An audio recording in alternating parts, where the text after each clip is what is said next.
Chers élèves, bonjour. La séance précédente, nous avons vu le schéma narratif de la nouvelle. Aujourd'hui, nous allons essayer d'appliquer ce que nous avons vu sur un texte ou bien, disons, une nouvelle assez courte que j'ai ici. Donc, la nouvelle suivante est de ma production.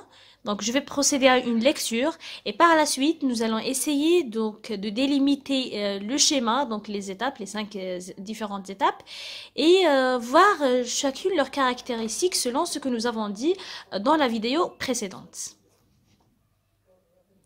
Par ces douces matinées de mai, les enfants de Madame Caille jouaient tranquillement dans le jardin de la grande maison. Les filles, Lucie et Émilie, préférait jouer à la balançoire, tandis que Peter, le seul garçon, s'acharnait à frapper son ballon aussi haut qu'il le pouvait. D'un coup, le ballon de Peter s'éleva dans les airs et se perdit. Le petit garçon décida d'aller le chercher. Pour une fois, il se dit qu'il peut le faire sans demander à ses parents. Peter sortit donc du jardin, marcha le long de la route, mais ne trouva pas son ballon. Il continua alors à chercher dans les rues. À la maison, Madame Caille alla dans le jardin vérifier si tout va bien avec ses enfants. Elle demanda aux deux filles « Où est passé Peter ?» Émilie, l'aînée, répondit « Il est sorti chercher son ballon dans la rue. » Madame Caille paniqua un peu, sortit vite dehors, appela son fils, mais ne reçut aucune réponse. Elle passa alors chez les voisins, cherchant et demandant si quelqu'un a vu passer Peter. La nuit tomba et Madame Caille revint à la maison déçue, triste et tellement paniquée. Mais elle fut étonnée de retrouver son fils sain et sauf à la maison. « Comment es-tu arrivé, Peter ?» demanda-t-elle. « Notre voisin m'a trouvé dans le coin et m'a ramené, » répondit Peter. Enfin, Madame Caille fit promettre à son fils de ne plus jamais sortir sans demander la permission. Nous allons essayer maintenant de dégager le schéma narratif de cette nouvelle ainsi que ses caractéristiques. Bien évidemment, lorsqu'on parle de caractéristiques, il faudra relever le temps, le lieu, les personnages de l'histoire. Donc vous avez, dès le début de la nouvelle, un indicateur de temps. Donc vous avez par ces douces matinées, ce qui veut dire, le matin de mai. Mai, c'est un mois. Donc c'est un mois de l'année. Donc ça, c'est le temps, on peut le considérer comme le temps de l'histoire.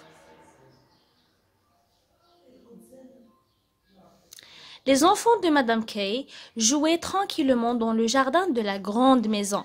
Donc vous avez ici la grande maison, ou plutôt le jardin de la grande maison, qui peut être considéré comme le lieu de l'histoire.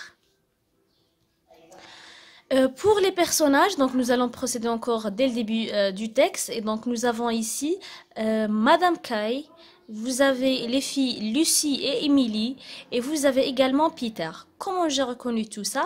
Déjà, vous avez tout ça, ce sont des noms propres parce qu'ils commencent par des majuscules. Vous avez Madame, vous avez C majuscule, L. Donc ce sont des prénoms. Voilà. Donc je les ai déjà notés. Maintenant, on passe au schéma narratif. Donc nous avons déjà vu hier que l'événement inattendu, il est marqué par un indicateur temporel qui annonce le changement. Ici, nous avons, par ces douces matinées de mai, les enfants de Madame Caille jouaient tranquillement dans le jardin de la grande maison. Les filles, Lucie et Émilie, préféraient jouer à la balançoire, tandis que Peter, le seul garçon, s'acharnait à frapper son ballon aussi haut qu'il le pouvait. D'un coup, et donc ici je marque que j'ai donc une nouvelle étape, qui est l'événement inattendu. Dans la première, qui est la situation stable que je viens de marquer avec cette couleur, donc on va chercher le verbe pour confirmer ce que nous avons dit hier. Jouer, donc vous avez ce verbe qui est conjugué à l'imparfait. Vous avez également préféré, qui est conjugué encore une fois à l'imparfait. Le seul garçon s'acharnait à iter, donc c'est conjugué à l'imparfait, et pouvait. La deuxième caractéristique, qui est la tranquillité et le calme. Vous avez déjà l'adverbe tranquillement qui veut dire le calme, jouer, douce matinée, tous ces mots ce sont des indicateurs du calme et de la stabilité. La deuxième étape, elle est marquée par l'indicateur temporel d'un coup. Donc, d'un coup, le ballon de Peter s'éleva. Le verbe s'éleva, il est conjugué au passé simple. Dans les airs et se perdit. Vous avez un deuxième verbe qui est conjugué au passé simple. Maintenant, nous allons voir que les événements vont commencer. Donc, nous allons avoir beaucoup d'événements.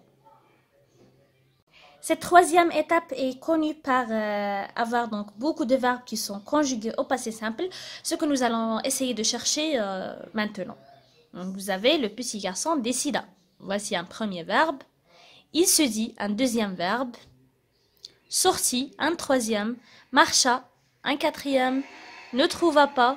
Continua. Alla. Demanda. Donc, ce sont tous des verbes de mouvement, des verbes d'action qui sont conjugués au passé simple. Par la suite, vous avez ici deux points, des guillemets et un tiret qui confirment qu'il y a maintenant des répliques de dialogue. Ce sont maintenant les personnages qui vont parler. Où est passé Peter? Émilie, l'aînée, répondit. Il est sorti chercher son ballon dans la rue. Donc, lorsqu'on trouve des tirets, des points, des guillemets, ce sont des dialogues. Ça veut dire que maintenant, ce n'est plus le narrateur qui est en train de raconter, mais plutôt les personnages qui sont en train de parler. Donc ici finit l'étape, donc avec ce paragraphe, ce long paragraphe pour dire franchement. Nous avons maintenant la quatrième étape, celle de la solution. La nuit tomba, Madame Caille revint à la maison déçue, triste et tellement paniquée, mais elle fut étonnée de retrouver son fils sain et sauf à la maison. Comment es-tu arrivé, Peter? Donc la solution, c'est que Peter, l'enfant qui était perdu, maintenant il est retrouvé sain et sauf dans la maison. Donc vous avez bien sûr des phrases qui sont assez courtes et donc des dialogues et des verbes conjugués au passé simple. La dernière étape, donc la situation finale, elle est très courte, marquée par le retour au calme et la stabilité avec la promesse de ne plus sortir pour Peter. Et donc je la marque comme ça. Voilà donc une confirmation des étapes du schéma narratif que nous avons vu dans la vidéo précédente, donc appliqué sur un exemple de nouvelle très courte. J'espère que la vidéo a pu vous aider. Je vous dis à la prochaine fois, Inch'Allah.